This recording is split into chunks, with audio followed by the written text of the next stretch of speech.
সাল্লাল্লাহু আলাইহি সাল্লাতু ওয়াস সালাম বলেন, মাইয়ুরিদুল্লাহু খায়রান ইউফাক্কিহু ফিদ্দীন। এই হাদিসটা দুই ক্ষেত্রে ব্যবহার করা হয়। এক নম্বর হলো তোয়ালেবে ইলম, আলেমদের শানে ব্যবহার করা হয়। দুই নম্বর হলো নেকির কাজ যারা করতে পারে, দ্বীনের বুঝ যাদেরকে দান করে, যারা এরকম সুন্দর মজলিসে আসতে পারবে, তাদের শানে হাদিসটা বলা হয়। হাদিসের অর্থটা কি? আল্লাহর নবী সাল্লাল্লাহু আলাইহি সাল্লাতু ওয়াস সালাম বলেন যে এই সুন্দর আল্লাহ যাদেরকে ভালোবাসেন তাদেরকে দ্বীনের কাজ করার তৌফিক দান করেন। সকলে বলেন আলহামদুলিল্লাহ। এই জন্য আজকে বোঝা যাবে যে এই ভালো কাজের সহযোগী কারা, আখিরাতকে বিশ্বাস করে কারা, জিকির আজগারকে পছন্দ করে কারা, ওয়াজ নসিহতকে পছন্দ করে কারা, এটা আজকে একটা প্রমাণ স্বরূপ দেখা যাবে। কথা বলেন ঠিক কিনা? কারণ আপনি গতকালকে বাদাম, চানাচুর, চটপটি সব পাইছেন, আবার সামনে আগামীকালকেও আপনারা পাইবেন। কিন্তু আগামীকালকে এখানে যদি আরো 20,000 টাকা খরচ করেন, এরকম সুন্দর একটা প্যান্ডেল আজকে রাত 12টার পরে থাকবেও না। আর ওই যে ঢাকার থেকে যে হুজুর আসছে, ওই হুজুর আজকে আর থাকবে না। ঠিক কিনা কথা বলেন? এই জন্য দোস্তর, বুজুর্গ, বাপজান আমার, মায়েরা আমার, বোনেরা আমার, ভাইয়েরা আমার, আপনাদের জোর হাত করে বলবো, পায়ে হাত ধরে বলবো, অত্র এলাকার সকল মা বোনদেরকে বলবো, মায়েরা আমার, বোনেরা আমার, ঘরের কাজ প্রতিদিন করেন, রাত 12টার পরেও করতে পারবেন। কিন্তু আজকের এই সুন্দর একটা মজলিস, এই মাহফিল, এই আওয়াজ, এই কোরআন ও হাদিসের আলোচনা রাত 12টার পরে আর পাওয়া যাবে না। কথা বলেন ঠিক কিনা? নবী আলাইহিস সালাতু ওয়াস সালাম বলেন, ইযা মারারতুম বিরিয়াজিল জান্নাহ ফারতাউ কিলা ওয়া মা রিয়াজুল জান্নাহ ক্বালা হালাকুস যিকির। সবাই আগে বলেন না সুবহানাল্লাহ। নবী মুহাম্মদুর রাসূলুল্লাহ বলেন, ও আমার সাহাবায়ে কেরাম, যখন তোমরা এরকম জান্নাতের বাগিচার পাশ দিয়ে যাইবা, ওই জান্নাতের ময়দানে কিছু সময় তোমরা বসবা। সাহাবায়ে কেরাম জিজ্ঞাসা করলেন, ইয়া রাসূলুল্লাহ, ইয়া হাবিবাল্লাহ, জান্নাতের ময়দান কোনটা? নবী মুহাম্মদুর রাসূলুল্লাহ বললেন, হালাকুস যিকির। জোরে বলেন না সুবহানাল্লাহ। যেই জায়গায় আল্লাহ পাকের নামের জিকির করা হয়, যেই জায়গায় আল্লাহ পাকের নামের সিফাতি জিকির করা হয়, যেখানে কোরআন ও হাদিসের আলোচনা করা হয়, যেখানে আখিরাতমুখী আলোচনা করা হয়, ওই জায়গাটা হলো জান্নাতের ময়দান। কথা বলেন ঠিক কিনা? এখন দোস্তর, বুজুর্গ, আমার যুবক ভাইয়েরা, আপনারা আগামীকালকে বাদাম কিনতে পারবেন, চানাচুর কিনতে পারবেন, আপনার মেয়েদেরকে নিয়ে গল্প গুজব করতে পারবেন, কিন্তু মাহফিল আগামীকালকে আর পাবেন। কথা বলেন ঠিক কিনা? অত্র এলাকার মা ও বোনদেরকে বলবো, আপনারা ঘরের কাজকে সমাপ্ত করে অল্প সময়ের জন্য হলেও মাইকের দিকে আপনারা কান খাড়া করে বসেন। যদিও বক্তাদেরকে না দেখেন, যেখানেই আসেন আওয়াজের দিকে ফিরে আওয়াজের দিকে খেয়াল করবেন, আমি বক্তাকে দেখতেছি। কারণ যেই মানুষটার চোখ যেদিকে যায়, বেরেন সেদিকে যায়। কথা বলেন ঠিক কিনা? আমি আপনাদের সামনে আমার আলোচনা শুরু করার আগে আমি আপনাদের দুইটা কথা বলবো, আপনাদের জন্য একটা, আমার জন্য একটা। একটা হলো আজকের এই মাহফিল, আমাদের আশা, আমাদের যাওয়া, আমাদের এই কষ্ট ক্লেশ করা, এই টাকা পয়সা খরচা করা, সব কিছু কার জন্য ভাই? জোরে বলতে হবে। ইন্না সলাতি ওয়া নুসুকি ওয়া মাহইয়ায়া ওয়া মামাতি লিল্লাহি রাব্বিল আলামিন। আমার নামাজ, আমার কুরবানি, আমার হজ, আমার এই ওয়াজ শোনা, আমার হজ করা, আমার মসজিদ বানানো, মসজিদের রক্ষণাবেক্ষণ করা, আমার মাথায় টুপি দেওয়া, জিকির আজগার করা, সামনে রমজান মাস আসতেছে, রোজা রাখা, ছেলে সন্তানদেরকে মাদ্রাসায় পড়ানো, নিজে আলেমদের সংস্পর্শে থাকা, এক কথা সব কিছু হবে কার জন্য? জোরে বলেন না কার জন্য? ইন্না সলাতি ওয়া নুসুকি ওয়া মাহইয়ায়া ওয়া মামাতি লিল্লাহি রাব্বিল আলামিন। আল্লাহ কয়, আব্দুর রহমান, আব্দুর রহিম ও ফাতেমা ওয়া কুলসুম ও আয়েশা ওয়া জরিনা। আল্লাহু আকবার। আল্লাহ কয়, তুই যা কিছু করবি সব কিছু আমি মাওলার জন্য করতে হবে। কথা বলেন ঠিক কিনা? আমার সব কিছু যদি আমার মাওলার জন্য হয়, আল্লাহু আকবার, ওই কাজের মধ্যে আমার মাওলা বরকত দান করবে। কথা বলেন ঠিক কিনা? আপনারা এখানে নিয়াত করে বসবেন, আমার শোনা আমি পালন করার নিয়তে অসম্ভব। আল্লাহু আকবার। এক নম্বর হলো আপনাদের জন্য নিয়াত খালেস করে বসবেন।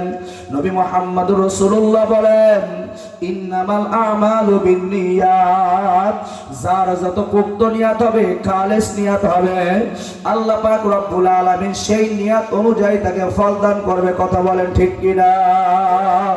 এ দোস্তর, বুজুর্গ ভাইরা, আমার মায়েরা, আল্লাহু আকবার। তাহলে আপনারা শুনবেন কোন নিয়াতে? একমাত্র আমি আমার মাওলার সন্তুষ্টির জন্য আমি শুনবো এবং আমল করব। নবী মুহাম্মদ রাসূলুল্লাহর হাদিসের পরে আমল করার নিয়তে আমি শুনবো। আল্লাহু আকবার। 2 নম্বর, আল্লাহ পাক রব্বুল আলামিন বলেন, ওয়া ইযা কুরিয়াল কুরআনু ফাসতামিউ ওয়া আনসিতু লাআল্লাকুম তুরহামুন। আমার কথাগুলো আপনাদের চোখ থেকে শুনতে হবে, অন্তরের কান দিয়ে শুনতে হবে। কথা বলেন, কথা ঠিক কিনা? আর আমিও আপনাদের সামনে বলবো, আল্লাহু আকবার। আমি মাওলার কাছে দোয়া করি, আপনারা দোয়া করবেন। আল্লাহ পাক রব্বুল আলামিন, ও কাবার মালিক, আসমানের মালিক, জমিনের মালিক, অকুল কায়নাতের মালিক আল্লাহ, আমি কথাগুলো বলবো আপনার সন্তুষ্টির জন্য।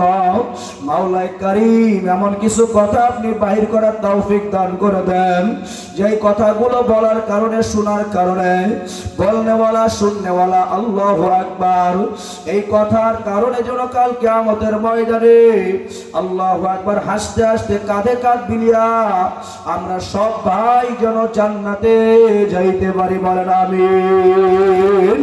এই জন্য অনেক সময় বলি আল্লাহু আকবার, শ্রোতা 5 জন নিয়ে বসছি, আল্লাহু আকবার, সমস্যা নাই, 1 জন হোক আর 5 জন হোক, সমস্যা নাই। কারণ আমি হইলাম মাখলুক, আপনারা তো মাখলুক। আমি আমার দিকে ডাকি না, আমার কেমন সুর, আমার কেমন চেহারা, আমার কেমন বলার ভাবভঙ্গি, এইটা আমি খেয়াল করি না। আমরা দারুল মাদ্রাসায় যখন পড়তাম রে বাবা, গজালিয়ার হুজুর নামক একটা হুজুর ছিল, ওরা হস্তাদের নামটা আমার মনে নাই। এই হযরত আমাদের বলতেন, বাবা শোনো, তোমরা তো মাদ্রাসায় লেখাপড়া করো, কোনো ছাত্ররা কিন্তু ওয়াজ শুনতে ঠিক মতো যায় না, কোনো আলেম কিন্তু ঠিক মতো ওয়াজ শুনতে যায় না। তোমাদের একটা নসিহত শুনি আপনাদের কাছে আমি সেই কথাটা বলি রে বাবা। কাহানি ওয়ালা को ना देखो जो बात कहता है उस पर अमल कर लो। আমার চেহারা কেমন এটা আপনাদের দেখার প্রয়োজন না, আমার কণ্ঠ কেমন এটা আপনাদের শোনার প্রয়োজন না। আমি যে কথাগুলো বলবো যদি কোরআন ও হাদিসের কথা হয়, আল্লাহু আকবার, আমি মানার নিয়তে বলবো, আপনারা মানার নিয়তে শুনবেন। রাজি আছে কিনা? সবাই বলে নাই? ইনশাআল্লাহ। সবাই রাজি তো? ইনশাআল্লাহ। ওই বক্স দুটোকে ছাড়াই বসেন তো, এই বাচ্চা দুটো বক্স দুটো ছাড়াই দাও, বক্সের আওয়াজ না আসলে সমস্যা। মুরব্বী একটু সামনের দিকে সরে বসেন, একটু জিকির করি না, লা ইলাহা ইল্লাল্লাহ, লা ইলাহা ইল্লাল্লাহ, লা ইলাহা ইল্লাল্লাহ, মুহাম্মাদুর রাসূলুল্লাহ। এত সময় কথা বলতেছিলাম কলকাতার থেকে, যে আল্লাহ পাক রব্বুল আলামিন আমাদের এত সুন্দর একটা জান্নাতের ময়দানে বসবার মতো সুযোগ আর তৌফিক দান করেছেন। এজন্য সকলে খুশিতে খুশিতে আর একবার শুকরিয়া আদায় করি, বলি আলহামদুলিল্লাহ। লক্ষ কোটি দুরুদ ও সালাম বর্ষিত হোক আকায়ে নামদার তাজেদারে মদিনা, দো জাহানের সরদার, সাইয়্যিদুল আম্বিয়া, সাইয়্যিদুল মুরসালিন, রাহমাতুল লিল আলামিন, শাফিউল মুজনাবিন, দয়ার নবী, মায়ের নবী জনাবে মুহাম্মদুর রাসূলুল্লাহ। সবাই বলেন না সাল্লাল্লাহু আলাইহি সাল্লাতু ওয়াস সালাম। ভাইরা আমার, আমি আপনাদের সামনে একটা আয়াত তেলাওয়াত করেছি। আল্লাহ পাক রব্বুল আলামিন কোরআনে কারীমের মধ্যে 6666টা আয়াত নাযিল করেছেন। 6666টা আয়াত আল্লাহ কোরআনে কারীমের মধ্যে নাযিল করেছেন। এই কোরআনে কারীমের মধ্যে আপনি সব আয়াতকে আপনি অস্বীকার করতে পারবেন, কিন্তু আমি আপনাদের সামনে ছোট্ট একটা আয়াত তেলাওয়াত করেছি রে বাবা। এই ছোট্ট একটা আয়াতকে আমি আপনি কেউ অস্বীকার করতে পারবো না। কথা বলেন ঠিক কিনা?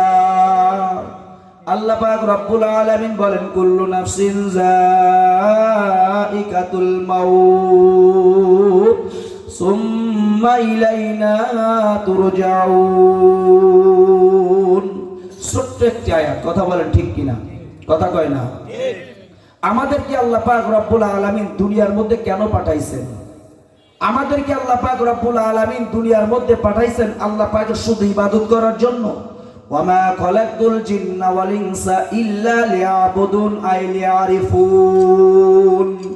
আল্লাহ পাক রব্বুল আলামিন দোস্তর বুজুর্গ, এ পর্দালালের মায়েরা, এ পর্দালা আমার যুবতী বোনেরা, আল্লাহু আকবার। বিভিন্ন জায়গা বিভিন্ন রকমের নসিহত শুনে বল আল্লাহু আকবার। আমি দরদ লইয়া আল্লাহু আকবার আখিরাতের চিন্তা করিয়া আমি আপনাদের সামনে একটা আয়াত তেলাওয়াত করেছি, দুইটা হাদিস তেলাওয়াত করেছি। এই একটা আয়াত এবং হাদিস অনুযায়ী আমি আপনাদের সামনে কিছু কথা বলবো। আল্লাহু আকবার। আমার মায়েরা, আমার বোনেরা, কান খাড়া করিয়া শুনবেন। আমি কোরআনে কারীমের মধ্যে আল্লাহ পাক রব্বুল আলামিন বলতেছেন, বান্দা শোনো, ওমা খালাকতুল জিন্না ওয়াল ইনসা ইল্লা লিয়াবুদুন আই লিয়ারিফুন। আল্লাহ পাক রব্বুল আলামিন বলে, বান্দা বান্দি শোনো, আমি আল্লাহ তোমাদেরকে বানাইতাম না? হ্যাঁ বানাইলাম তো। কিসের জন্য বানাইলাম? আমি মাওলার পরিচয় লাভ করার জন্য বানাইলাম। যে যার পরিচয় জানে দোস্ত, সে তাকে মানে, কথা বলেন ঠিক কিনা? আল্লাহ পাক রব্বুল আলামিন কে? আল্লাহ হইলেন আমার আপনার খালেক, আল্লাহ হইলেন গাছপালার খালেক, আল্লাহ হইলেন হায়াওয়ানের খালেক। আল্লাহ পাক রব্বুল আলামিন আল্লাহু আকবার। ফাওকাস সামা ফাওকাল আরদি, তাহতাস সামা তাহতাল আরদি, বাইনাস সামাওয়াতি ওয়াল আরদ। আসমানের উপরে যা আছে, জমিনের উপরে যা আছে, আসমানের নিচে যা আছে, জমিনের নিচে যা আছে, এমনকি আসমান জমিনের মধ্যে যা কিছু আছে সব কিছুর খালেক হইলেন আমার আল্লাহ। আওয়াজ করে বলেন না কথা ঠিক?